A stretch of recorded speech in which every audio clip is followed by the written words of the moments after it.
डब्बा बनवते वेळी किंवा स्वयंपाक करते वेळी थोडी पूर्वतयारी नेहमी करून ठेवायलाच हवी. तर मी त्यासाठी दही, त्यातच 2 चमचे बेसन, हळद घालून घुसळून घेतले.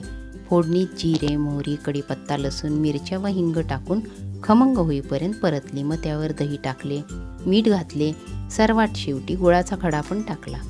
आता चवळी रात्रभर भिजत ठेवली होती ती कुकरमध्ये करून घेऊया. कुकरमध्ये जिरं, कांदा, कढीपत्ता टाकून घेतला. आलं, लसूण, टमॅटो टाकत मिरची, धने, हळद, मीठ टाकले. गरम मसाला व चवळी टाकून थोडं त्यावर पाणी टाकत छान शिजवून घेतली आणि त्याच्या 4 शिट्ट्या करून घेतल्या. आता सोबत मखानासुद्धा द्यायचा. तर मखाना हा कुरकुरीत व्हायलाच हवा. त्यासाठी थोडं बटर आणि मिरची, मीठ हे टाकलं. तुम्ही त्यावर तुमच्या आवडीनुसार वेगवेगळे मसालेही घालू शकता. आता डब्बा भरायला घेऊया.